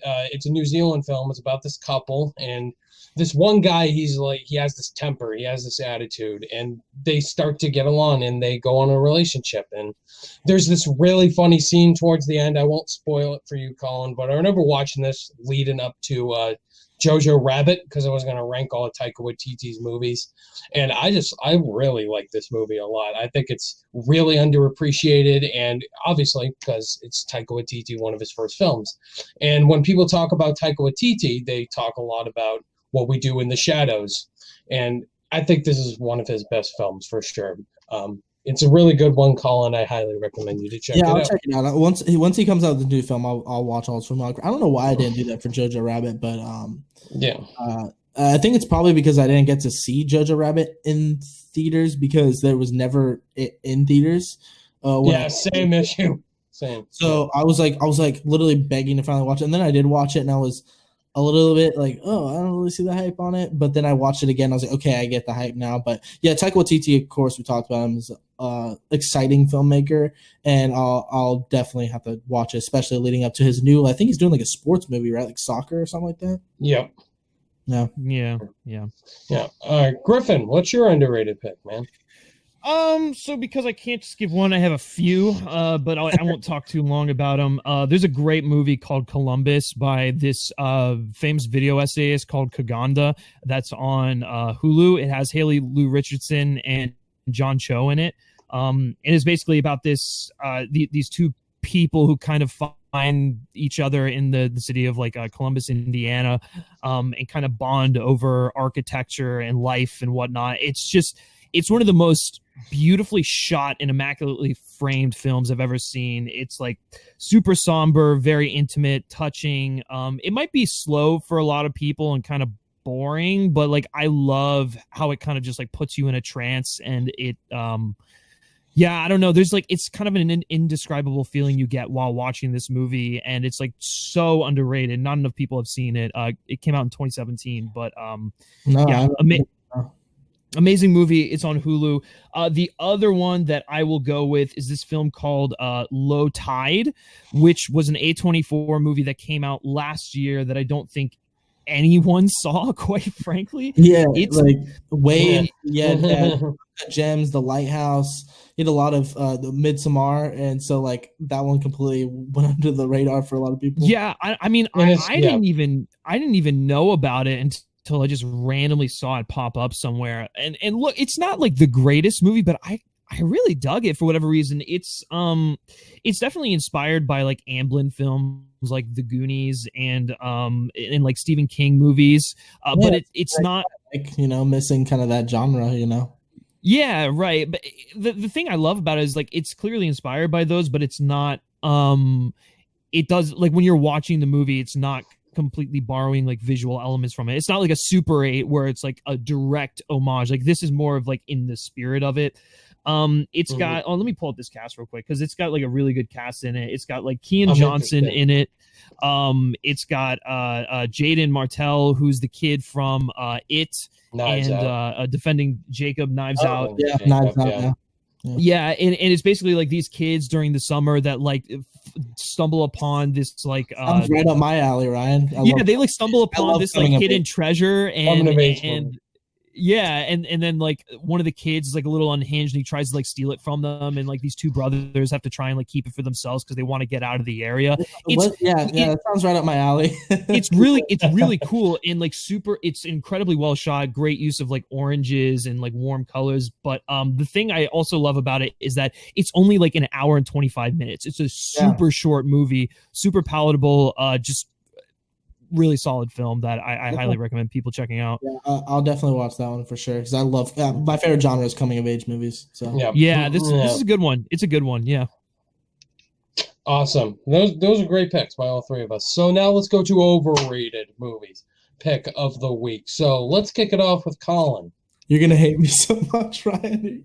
You're gonna hate me so much for this pick, dude. Yeah, I can already tell. I was like dreading. I almost didn't pick it, but I was like, I don't care, man. It's my opinion. It's an animated movie. Your brother's probably gonna hate me too. And it's a movie I liked. It was cute, but I was just like, people like hype it up like it's the best of the last few years. That's Wreck-It Ralph. It's like, it's fine. Yeah, no, I actually agree with you on that. I never really got into Wreck-It Ralph. Yeah. It was so I'm not a big fan. So yeah, Wreck-It Ralph to me. So when I first started, like I was like, interested in doing YouTube. My first like route was like, I'm gonna do kind of like video essay routes and stuff, and didn't really find my niche. And I was gonna do a thing where I watched every movie kind of on my Letterboxd bucket list, and I was gonna limit it to like 50 movies and just review like literally like a sentence each. I was like, Wreck-It Ralph was on there, and I watched it, and I was like, and it started off strong. I was like, I really like this, and then just the more the shtick of him being in a video game and the fun things you can do with that, which was cool in the beginning, just kind of ran out for me. So, and I had a feeling Griffin would agree with me on this, just knowing his personality and his takes on movies. And I knew obviously Ryan would disagree. So, I guess you being on the podcast, Griffin, encouraged me to pick this because I know if it was just Ryan and I'd get wrecked right now. So, your take on it, Ryan, because I know you're good. I'm glad you went with your heart. Yeah, so you disagree, obviously. No, Wreck-It Ralph is my second favorite of the Disney revival age movies, so I definitely disagree with you. And that's fine. That's fine. A lot of people think Wreck-It Ralph's overrated, so you're not alone, man. Yeah, that's why it's called overrated. Most of the times we can agree or disagree, and I know what was the last one we did where we disagreed? Boyhood? Midsommar. You hated Boyhood. I like Boyhood. I love Boyhood. No, I didn't hate Boyhood. I just thought it was overrated. Yeah, Boyhood's overrated. Boyhood's definitely overrated. Yeah, it's just overrated. Yeah, Slater's like one of my favorite directors. Like Days of Confused and School of Rock are masterpieces in my opinion, and especially Days of Confused, which is like a brilliant movie. But yeah, like ours was Midsommar because I just didn't hit us the way everybody else did. Well, mine was, and he agreed with me. But just Wreck-It Ralph. It's cool, the concept in the beginning, and then it just kind of runs dry after a while. Okay. Yeah. All right. So now let's go to my overrated pick. I don't know how you guys will fare with this one. It's a comic book movie. It didn't come out in my time period. I say this is the best out of the character, the best movie out of the character. And obviously some people would disagree. My overrated is Superman, 1978. Yeah, it's a I don't think that's really fair though. I mean, totally like film is subjective. It's your opinion. I guess from my viewpoint, it's not really fair because it was like the first one to sort of do it, and it's like without Superman, you don't get like literally any other comic book film. True. That's true. I mean, obviously, it doesn't necessarily hold up in terms of a technical standpoint, but it's definitely one of those things where it's like you had to grow up with it. Yeah. No way it live up to the technical aspect. So what was it outside that you think's overrated? Is it the script or the character? I think it's the story of how they treat Superman overall compared to what I loved with Man of Steel, which is obviously my favorite. Man of Steel. I love a more human, grittier version of a superhero, but this one, it's like the happy Boy Scout go-lucky Superman that I didn't resonate with or grew up with. Obviously, Christopher Reeve's really good as Superman. He's the first one to start it off. and he's kind of like Sean Connery as James Bond. It's the true icon who started off the character. And then you have other iterations that maybe hit more to other people. And Henry Cavill in Man of Steel hit more to me and was my time period. It's definitely has well-made elements to it, but obviously visuals that don't hold up well. And the Lois Lane storyline was one of the highlights for me compared to Man of Steel, how they deal with the Lois Lane storyline. But just everything surrounding the film with how they embodied Superman in that film didn't really resonate with me. Also, the stuff on Krypton didn't really resonate with me as much. And I love how they captured Krypton in Man more. Yeah, I like I love the more grittier take, and also just Zod in Man of Steel was what I really loved of how they did Superman. So that's my overrated pick, Superman 1978. I know Mr. Sean Chandler and Durbin already clicked the ticket. Yeah, Sean, movie, yeah. Yes, so Superman's I guess it just comes down to like interpretation of the character, like especially in 1978 when it came out. Like, of course, it's going to go a more traditional route. Zack Snyder, and really in every iteration since then, he's been depicted the same up until Zack Snyder, which is probably why Zack Snyder's is a little more controversial because it kind of goes against the character in a lot of ways. People are such babies. Just get over it. It was a darker take on the character. Just get over it. Right. I mean, it's a darker take. I mean, listen, I think Man of Steel is masterpiece. I think it's incredible, but I get the sort of hesitation to accept that version. But it's like it's in a lot of ways it is Superman, but I mean, anyways, that's a conversation for a later time. But anyways. So conversation to have about not liking the airport battle, but we'll talk about that in the after show or something. I mean, you want to talk about that because I could throw Civil War into the overrated category right now. I don't think Civil. Yeah. Oh, so is that your overrated pick? Listen, no, but it very well could be. And this is coming from someone who loves that movie. I just think that it's trying to be two things, and it doesn't succeed at being either of those things. It's trying to be a Winter Soldier sequel and Avengers 2.5, and it doesn't really work on both fronts. And as it pertains to the airport battle, I think that is one of the most unimaginative, bland, stakesless like action sequences I've ever seen in a superhero film. Like it does the stakeless thing. I get that, but yeah, it's just like it's like they didn't know where to put these characters, so they just put them in just like a bland concrete setting with no colors or anything. We've always talked about that, how they look ugly, but yeah. I mean, but like no reason for them to be fighting in that area. It just like, or even reasons for like certain characters to be in it. It's just sort of like no one really has a stake in the battle except for like Tony and Steve, and that's done so much better at the climactic battle where the two of them are fighting. Bucky and Black Panther. Bucky I got some stakes. Yeah, well, those two are the only other two that have stakes, but it's almost like T'Challa is so uninterested in like anything else that's going on other than killing Bucky, so he's not really on Tony's side, Like depending on the day, I was gonna say depending on the day is like. Civil War is like my favorite comic book movie, so I was a little shocked. But I get your point. I mean, get your point. Like, yes. To me, it's I love how it's got the blockbuster awesome action that we get with these blockbuster movies you want to see, but it has the emotion and the political intrigue is as good as a film that does that just normally like on its own basis. I think the conflict of should government like limit superheroes and stuff like that. And my team Cap all the way. I'm a libertarian, so it's like get the government out of my life. But like sure. So it's like it completely resonated with that. But if you don't, then that's maybe not for you. So I get what you're saying. No, I love that. I just don't think it's necessarily it stops becoming the focus of the movie like halfway through. It's like that's great if like the ideological difference is like the catalyst for everything. And I think it starts out that way, but it's like, well, Steve kind of has other motivations because he's just trying to protect Bucky. And then there's this other villain that's involved. That was really pulling the strings. I felt like the Winter Soldier stuff in Bucky was pretty compelling though too. It's compelling if it's in a different movie. Like, I get it shows like Steve's kind of like character flaws, but it's like, what starts out as like an ideological conflict kind of just turns into something different.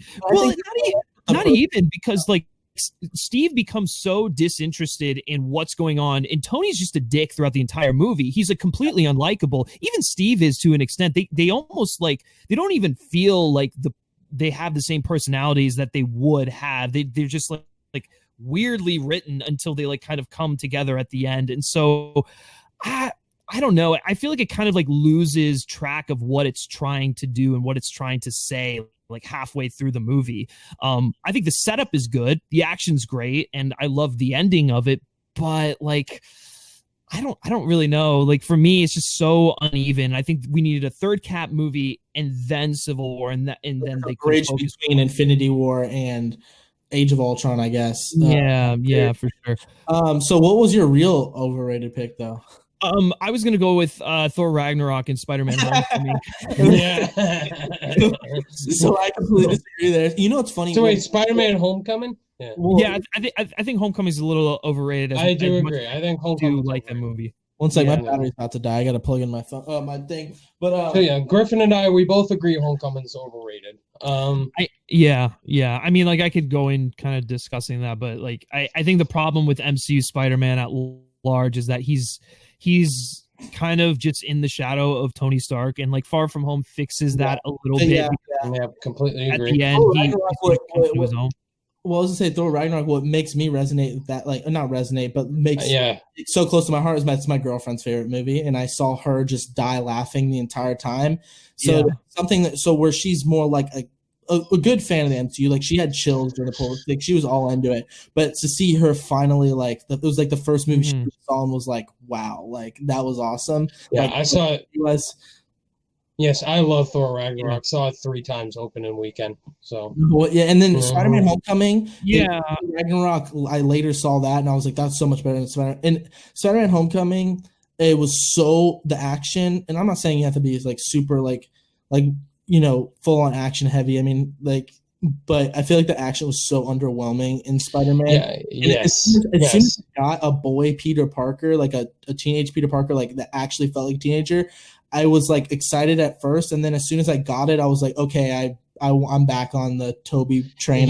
Before the older version, and then even people brought this up. I would love to see him as like a 30-year-old science teacher who's been retired for a while and gets back. Like, give me that Spider-Man. As soon as I got the kid version, I was like, at first I was like, oh yeah, give me that sweet teenage Peter Parker, and then I was like, no, not for me. So that boat scene was just spoiled in the whole trailer. So really stakeless action all around. Everything that was interesting was what was the Vulture, Adrian Toomes' storyline. Michael Keaton was great.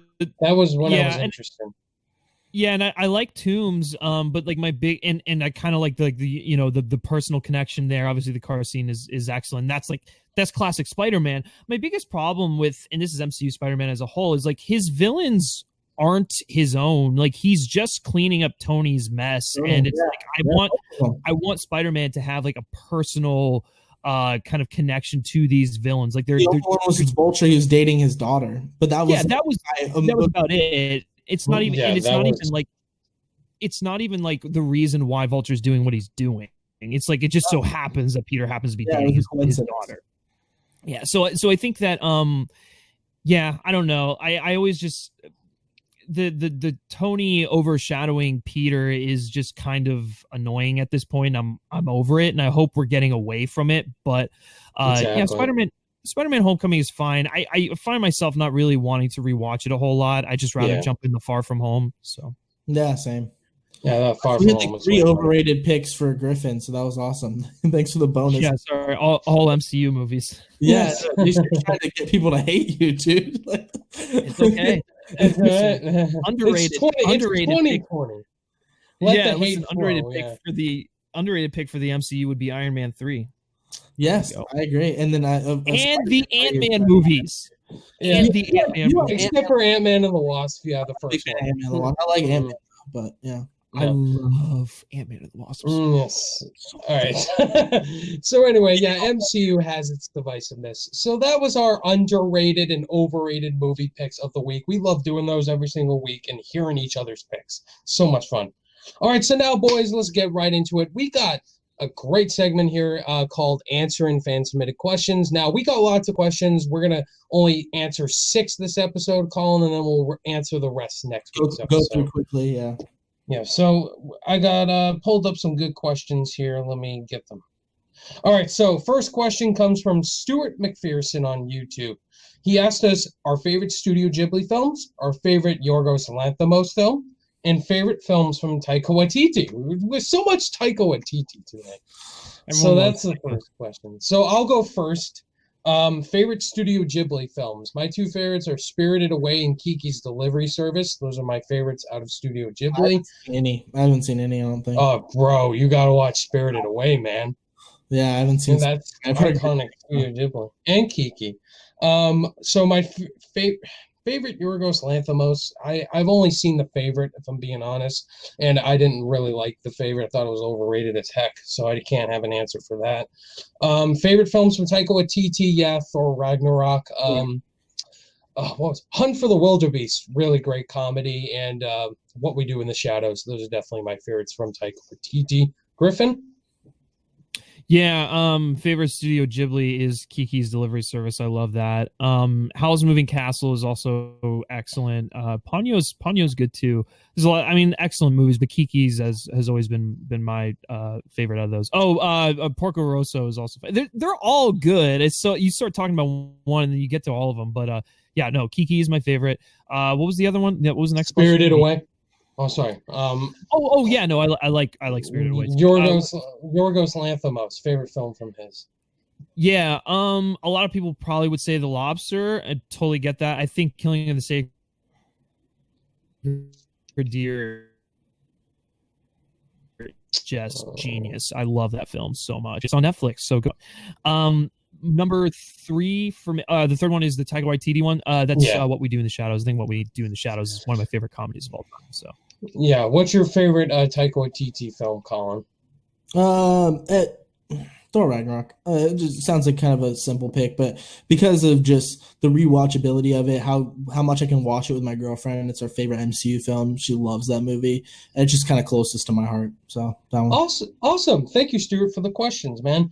Next is from AJ Ford on Twitter. This is a great one. What movies would you guys consider to be classics 20 years from now? Baby Driver. All That's right. the one that comes to mind. Whiplash, Parasite, Spider-Verse, Infinity War, Endgame, pretty much all of those. Yeah, I'm curious as to how the MCU kind of like holds up, like when we're like distanced from it. But I think Infinity War and Endgame will hold up. Yeah, for sure. But I guess the thing is, those movies rely on like the past movies. So I mean, anyways, that's a kind of a long tangent, but I guess what's like the cutoff, you know? Because I think like we're already starting to see some movies are classics. Like I think Inception, 100%, Mad Max Fury Road, 100%. I think I know as much as Colin hates it. I'm like, no, it's a classic. Yeah.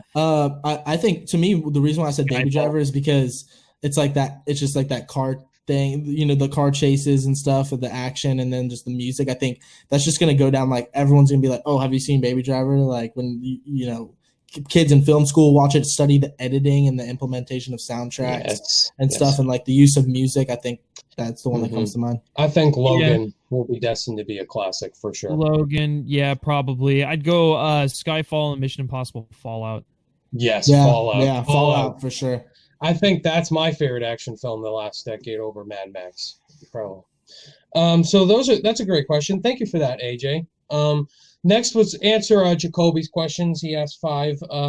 For Ryan and Griffin, even though Colin's not the horror guy, this is for me and Griffin. What are some horror films you would recommend Colin to watch? So Griffin, Well, I mean, like, I don't know where does your extent of horror go? Because I can recommend some like classics. I can See, also I like a twist on the horror genre, not full on like Insidious or like these kind of like let's straight up Ghost or like Chucky or anything like that. I'm not really into that. But if it's like The Shining or like A Quiet Place or The Invisible Man, for example, I love. You know what I mean? Like I can get into the horror genre and I'll like split like these kind of psychological thrillers more. That's kind of more my ed, like the thing that I attract to, but it's full on like ghost stories like Scream or like Freddy vs. Jason. I could care less. I will never watch those movies. You know what I mean? I think I was gonna say I would recommend The Others with Nicole Kidman. I think that's an excellent movie. I'd recommend, even though it's a slasher film, this one still is super effective, even though it came out in the 70s. The original Texas Chainsaw Massacre is one of the most disturbing movies I think I've ever seen. It's just really uncomfortable, and it almost feels like a documentary the way it was shot. It's kind of amazing how it holds up. And then Evil Dead 2, the Sam Raimi's Evil Dead 2, I think is just, it's probably my favorite horror film of all time. So there's 3 there. Okay. And Home Invasions is some of my favorite type of horror films. I definitely recommend Don't Breathe, Fede Alvarez. Yeah, I saw that. I actually saw that. I did like that. Yeah, yeah. I think some other ones, if you're looking for kind of a twist in the horror genre, Cabin in the Woods. Have you seen that? No, but I've heard great things, so I will watch that. Yeah, I Who directed that again? I know someone that's directed it. No, sorry, it wasn't Joss Whedon. I think he wrote the script, yeah. Yeah. Fact check. But yeah, someone directed it. We'll find out. And if you want to get into the classic slashers, definitely Halloween, Nightmare on Elm Street. Those are like the big icons of horror slashers like that. I'm not the big horror guy like my buddy Jay Vaders, but those are definitely ones I recommend. Actually, one that I would recommend, it's an older movie, it's black and white, but I still think it's super effective and holds up, is Cat People. That's a really atmospheric and like super eerie movie. And yeah, I mean, it's obviously like it came out in like the 50s or 40s or something like that. But like, it's still like, I mean, there's this like kind of give you chills. So like if you want to get into more classic horror, that's a great one. Obviously the Universal Monster movies too. Well, that was a great question because now I got a bunch of recommendations. Thank you, Jacoby P. Thank you, Jacoby. If you guys were to hang out with any celebrity, who would it be? For me, Will Smith. Oh yeah, Will Smith, Dwayne Johnson, Robert Downey Jr. Yeah, Chris Pratt. Any of the Chris's. Chris Pratt would be great. Chris Pratt would be great. Yeah, actually, to hang out with Chris Pratt. Paul Rudd. I love to hang. Paul Rudd for sure. Yeah, I love to hang out with some people from The Office. I love to hang out with Steve Carell, Rainn Wilson. The guy who plays Ron Swanson from Parks and Rec, blanking on his name for some reason. Nick Offerman would be kind of funny. That'd be a good one. Yeah. Aziz Ansari from Parks and Rec would be great too. Yeah, those are one. Favorite movies from your least favorite genre. So my least favorite genre is probably romance. It's not really fully romance, but I guess I'll go with actually romance. Probably Say Anything. Like that's kind of like a mix of rom-com, The Big Sick. Not really the big romance type of guy or rom-com person. Definitely The Big Sick and Say Anything are like my favorites from the rom-com genre. Colin, what's your least favorite? Horror. I'm so predictable, but I like It a lot too. I forgot to be the first one. I think the second one's garbage, but the first one's really good. I hated the second one. It sucked so bad, but the first one I actually quite enjoyed. So maybe It. Let's just say It. Just keep it quick. I'm not going to think too long about it. We got a lot of questions. So Griffin? Pass. I don't know. I really don't have a least favorite genre. I'll literally watch anything. So yeah, I don't know. What's a film you guys hated from What's a film you hated from a director you love?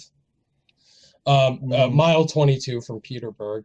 That movie Oh my god. pure garbage. Rise of Skywalker, J.J. Abrams. Yeah. Yeah. Dude, I genuinely can't believe that the same people who made Deepwater Horizon, Patriots Day, and Lone Survivor made Mile 22. That's mind blowing. I'm mind blown. Yes. I can't think of any off the top of my head. I think Rob Reiner, I love, Stand By Me and a lot of the films that he's done.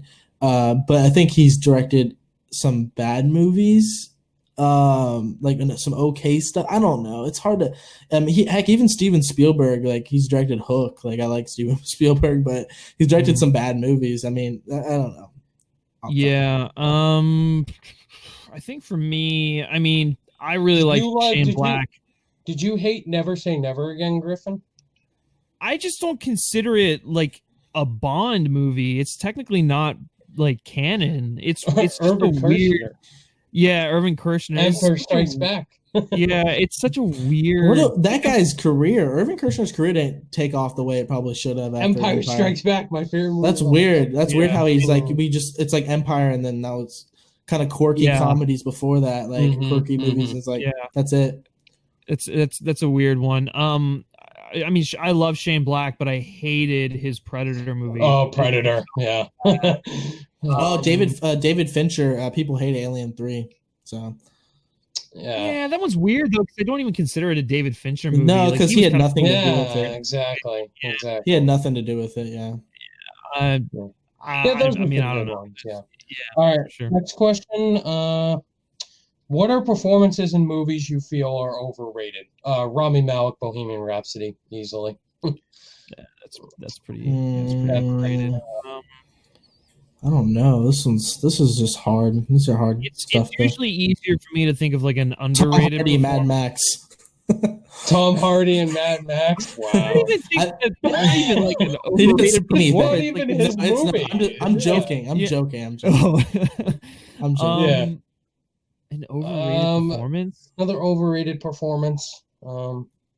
That should be a video to do. That's a lot honestly, Christian Bale in American Hustle. He's good in it. I don't think he's that great. That movie's overrated. That movie's overrated. Next week's overrated. Yeah, that is a fantastic pick. I think I'll go with that. I think he's good, but he's not. Yeah, he's good. I think George Clooney's an overrated actor to me. So most of the stuff he's in, I think, is just okay. Yeah. All right, so thank you for those questions, Jacoby. Last question from Alex Madden on Twitter. How much butter is the appropriate amount of butter to put on your popcorn at the movie theater? I don't get popcorn that much. I'm more of a I'm not the popcorn person. My girlfriend puts a little bit of butter. Yeah, I mean, like, yeah, if I'm getting anything, it's definitely popcorn. And if you go to an ArcLight, they do it right. They like fill it up with a little bit of popcorn. They put a layer of butter, then they put some more popcorn in. They put another layer of butter on. Yeah, top. they make us do it ourselves at the AMC, man. You got like the luxury. Yeah, the AMCs are. Yeah. You know what I saw, Ryan? I saw a question that asked who had better hair, Griffin. Yeah, that was that. Who asked that? I forgot who, but I didn't add that in. That was funny. But he's wearing a hat now. He couldn't. Yeah, I can't really see it. Also, I haven't had my hair cut in like neither months, have I, so it doesn't even look good. Yeah. So anyway, that's it for the questions, guys. We just wanted to answer half of those. We'll answer the rest next week, so don't worry. Don't get in the comments like, why did you answer my question? Don't worry, next week. So thank you guys for those questions. It means a lot. If you want to submit questions, guys, if you're watching on YouTube, go on my social media. I post it every Friday. That Colin and I, whatever we're filming the podcast, drop your questions, and we'll answer your question on the podcast. It's a fun thing to do. All right, guys, let's go to the game. This is the one I've been waiting for. So, anyway, the game. Every time we have a guest, we usually do a top 5 or list or a game, Griffin. And we decided to do a game today. The last time we did a game was with Jared Buckendall. And this time, I wanted to do the game. And I did the game last time, so yeah. Oh, you picked the game last time? No, Yes. I did boom or bust, and he's worried about. You know what? what? Yeah. Griffin's played this game before. It's called Rotten or Fresh. So if you're a vet to my channel and you know what Rotten or Fresh is. No. So today's game, Rotten or Fresh, we're going to do the short version, guys. We're not doing all 4 rounds. Oh, thank God. Actually, Colin, I was thinking we'd do a dedicated episode just to a Rotten or Fresh game in the future. Yeah, we'll do that for sure. Yeah, so and then we can maybe do a boom or bust one too. Yeah. Only 10 questions for this Rotten or Fresh. So Griffin knows the rules to Rotten or Fresh. Colin, I don't know if you saw the show before. Yeah, I saw it. Yeah, I saw it. Yes. And I feel confident too. I feel like I'm kind of good at this category. All right, so basically, we're just going to do the. I'm going to give you a movie, and you have to try to guess what the Rotten Tomatoes score is for that movie. If you get the score right, then you get 2 points, and if you go over, then you don't get the point. If you're closest without going over, then 1 point. Just like round 1, basically. Got it. We're on like 10 Donkey questions. 10 questions, randomized categories. You guys didn't get the special categories to study. We're just going to do this thing. Okay. So, Colin, Griffin, you guys ready? Yeah. Here we go. So, Colin, you have something to show your answer, right? Or are you just going to say it? I'll just say it. All right, we'll just say it. Yeah. All right, so the first category is comedy, gentlemen. The movie is, what is the Rotten Tomato score for Dirty Grandpa? Ooh. Colin, you want to take a jab at this first? I'm gonna go 57%. Okay, Griffin. Wait. Okay. Refresh me. Can I go? I can't go over the number, right? But I can go under it. Yeah, if you're closest. If you go over, you don't get the points. Shit. I'm gonna go 9. I'm gonna go 9%. That's a great. I think it's really bad.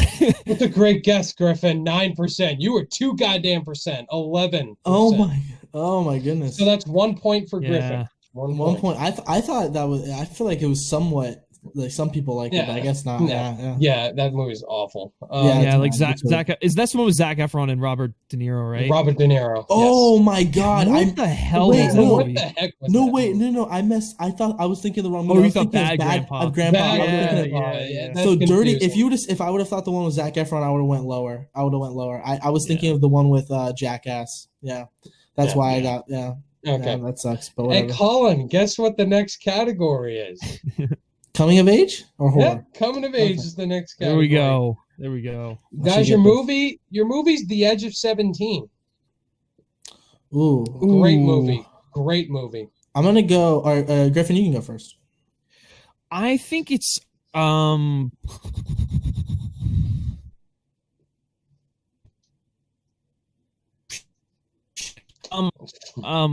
94.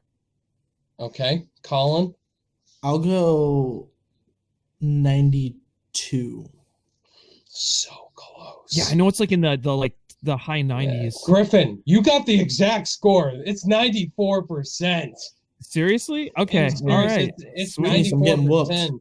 Damn, all you're right, getting your 2 points for Griffin. Right. That's 3 points. Let's go. All right, come on. Hey, I got my Griffin Captain America shirt he on. won an episode. All right, so. I gotta get the inner cap in me. All right. All right. Listen. Sorry, Colin. The next category is horror. Okay. All right, guys. What's the Rotten Tomato score for A Quiet Place? Colin. Oh, that's another high one.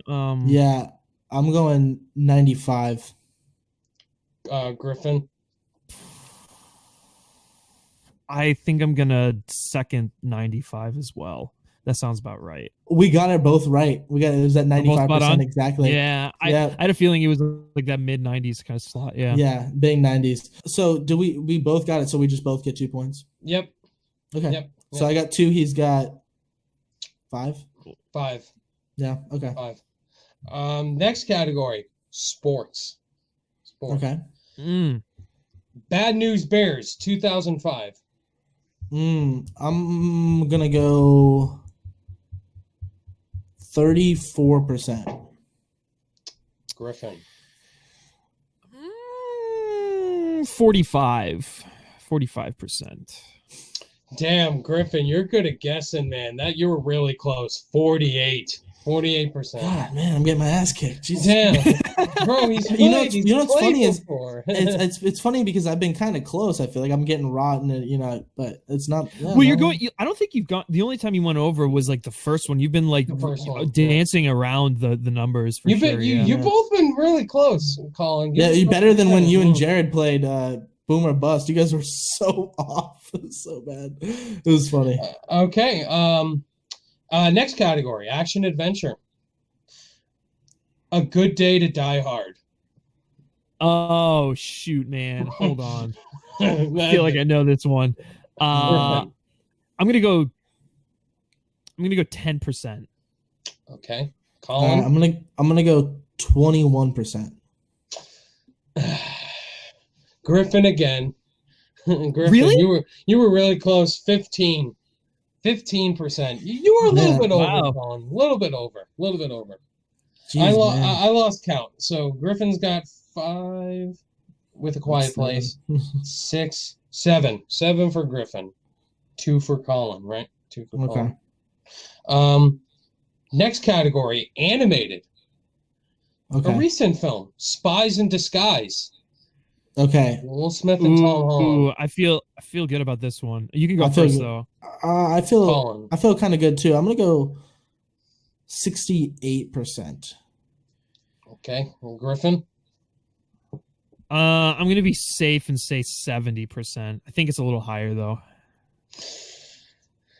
Griffin, man, yeah. Yep, 75. 75. Okay. Griffin, yeah. Damn, God, you guys close, are really man. close with your guesses. I feel like I'm close, but that's what's frustrating is because I'm close, but I'm losing. You almost had that because I almost went with like 78. I almost went with 78, but yeah. So you used me for the assist, yeah. 8 for Griffin, 2 for Colin. Okay. Next, let's go to new releases, gentlemen. Oh God. I might want to change this one because I think Griffin knows it. Do I? Yeah. Hang on. I can find one really easily. Okay. I got you one. want to change it because you think I know it. You definitely know one. All right, guys. I don't know anything. What was it? Can you just say, because we're not going to use it, but what was The it? Invisible Man. 88%. 88%. The Willoughbys. The 88% was for the Invisible Man. I remember that, I think. All right, the Willoughbys. The Willoughbys? The Willoughbys. I don't even know. I've never even heard of that movie, not even gonna lie. I don't even know what that is, yeah. Colin, I don't know what it is. I don't know what it is. I've never heard of the movie, so... Take a guess. This is the fun part of Rotten or Fresh. 55%. Okay. Griffin? Okay, can you give me context to like what this movie is? Is it like... You can't do that after I gave my score with no context. So it's a recent movie? Yeah, it's on Netflix. Oh, I've never even, yeah. 60%. I have no idea. Yeah, both low scores. Guys, it's actually a really high score. So, Griffin, you're going to get the point again, unfortunately. 89%. Oh. This movie sucks. I don't know why it has that high of a score. This movie sucks. That's weird. God, I'm getting my ass kicked, man. I actually watched this movie. It's bad. So, comic book movies. Hopefully, Colin. All right. Colin, maybe redeem yourself. Guardians of the Galaxy. Been close. Guardians of the Galaxy Volume 2. Oh, okay. 84%. I think that's the exact Griffin. one. I want to say 80. Okay. What did you... I will go 1% higher, 85%. You would have had it, Colin. 85. 85. I was close, man. I don't know what to say. You know what's funny is I'm going first a lot of times. So Griffin's like, I'll go one higher. And then it's like, I came from pretty much the answer. Colin, you got what's called J Vadered. That where you're 1 goddamn % under or above the score. So that's what happened. Yeah, what's funny, like, So Griffin, you go first for the next couple because okay, I'm helping you out. Fine. I think I'm helping you out a little bit. I have no idea what Griffin's maybe. Sci-fi. Let's go sci-fi, gentlemen. Plan 9 from Outer Space. Oh, that's like... I'm gonna go with 0% just to be safe here. 0%. 0? Okay. Yeah. I'm gonna go 7%. 7? Okay. Yeah. Believe it or not, it's actually higher than the digits. So, Colin, you get your point. Oh yeah. 67%. Okay. It's 67. So, Colin, you get the point, man. Yeah, there we go. And last category, guys. Last question. Western movies. Griffin, one of his strengths. This is one of my strengths, yes. The Magnificent Seven remake from 2016. I actually enjoyed this movie. This is with the Antoine Fuqua one, or the Chris Pratt, Denzel Washington. Yeah, this one was a little. I think it was like mixed. pretty. Yeah, I feel like the reception was mixed. Did you see it, Colin? Yeah, I did. I'm gonna go 63%. That's what I was gonna say. So I'll say 64. You got the exact score, Colin. 64. There you go. I was gonna say. What a way to end up. See, that's what helps with me not going first, because I said I was gonna pick 63. Yeah, for some reason because when I think divisive movies, I think Spider-Man 3, and I'm pretty sure Spider-Man 3 got a 63%. So yeah, I thought the first one the first score I thought of when I thought that movie kind of divisive, I was like 63%. So that's funny you said that. Yeah. So Griffin, you won with 10 points. Good job. 10-4. Beautiful. Yeah. I'm so sorry. I feel bad. Yeah. Okay. Okay. All right. So that was the game. Definitely. That was fun though. That was a lot of fun. So definitely in the future, I want to do a dedicated episode to bringing Rotten or Fresh back. That'd be an awesome episode. I definitely would love to have Griffin come back on for that, because that'll be. I'm planning to get some former players on there. So that was our game, Rotten or Fresh. I'm sure you guys are aware of it. All right, so now, gentlemen, let's go, before we close off today's show, let's do our last fun topic, our movie quote of the week, something we end the show off, picking our favorite quotes or in-depth quote, whatever we want. So I'll start the quote of the week, gentlemen, from a movie I did a review on most recently on my channel, and since it reached its 20th anniversary. So my quote comes from one of my favorite Ridley Scott films, Gladiator. And it's for sure the most iconic quote from the film, from Maximus Decimus Meridius. My name is Maximus Decimus Meridius, commander of the armies of the North, general of the Felix Legions, loyal servant to the true emperor Marcus Aurelius, father to a murdered son, husband to a murdered wife. I shall have my vengeance in this life and the next. Boom. That was a great accent too. You look at you, went full on with the character. I feel like intimidating. I feel intimidated. Yeah, like, chill, bro. Chill. Yeah, you gotta watch Gladiator. You gotta watch Gladiator, Colin. Yeah, I haven't seen it. No. So that's my quote. You want to let Griffin go next? Griffin, you want to go next? Go right ahead, man. Yeah, I can go. I had to pull. I lost it. It's a quote from Casino Royale that I just love. It's when Bond tells Vesper that wise are the people who insist on giving advice are those who can't take it, or something like that. Yeah. I just think it's such a cheeky little line that is like it like perfectly encapsulates Bond, who's like, while he's like super arrogant, he's always willing to listen in some capacity. So I love that. And then another one of my favorite Bond quotes is when in Dr. No, when the professor comes in and he's like, that's a Smith & Wesson and you've had your 6, and then he just fucking shoots him right in the chest. It's great. It's so good. That one. Iconic. Yeah. I love it. What was it? Was it Goldfinger where he was like shocking? Yeah. Oh yeah, when he electrocutes the guy in the bath. Yeah, in the bathtub. So yeah. All right. So Colin, what's your quote? So this was an underrated pick last week. Griffin, have you seen the film Election? Election with Reese Witherspoon and Matthew Broderick. That sounds really familiar, but I don't remember it. Well, it's a masterpiece. It's like one of the best comedies of all time. It's actually hilarious. It's probably now that I think about it, probably my favorite comedy of all time. And it's about just like these kids that are running for an election, the school election, but a lot of it's from the teacher's perspective. So obviously I can relate to that. And It's Matthew Broderick. If you look at it as a sequel to Ferris Bueller's Day Off, and he's now a teacher, you get a real good kick out of it. And one of the best quotes from that movie is from one of the characters that does run for the election. She runs against her brother, and she's like kind of a hipster chick. Like, this movie came out in '99, so kind of grungy and like. She said a really funny line. She's a lesbian in the film. She says, "It's not like I'm a lesbian or anything. I'm attracted to the person. It's just that all the people I've been attracted to happen to be girls." I love that. Nice. So yeah, and there's narration from everybody in the film. So not everybody, but like the four main leads, and they're all like have such quotable lines. I almost picked a quote where Reese Witherspoon, she talks about how great of a company Coca-Cola is, and how because they do so much advertising, and what makes the quote so great is the teacher that's being told this drinks Pepsi the entire movie, and it's just a visual joke and then the quote obviously is iconic because of that. So it's a brilliant movie, and ironically it was directed by the guy who did Downsizing, which is a movie I fucking hate with a passion. God. So the fact that he directed a masterpiece with Election and then does Downsizing, which it was very ambitious, but completely missed the mark, is really funny. So yeah, that's my quote of the week. Sweet. Very nice, guys. Woo, guys! Episode 8 is wrapped up in the books. Wow, we did this in under 2 hours, an hour and 50 minutes. That's not bad. That's impressive. Yeah, very impressive. Thank you so much, guys. Griffin, for coming on. Griffin, thanks for coming on, man. Yeah, really thanks for having me, guys. It was a lot of fun. Yeah. So before we close off the show, we thank our guest Griffin as always.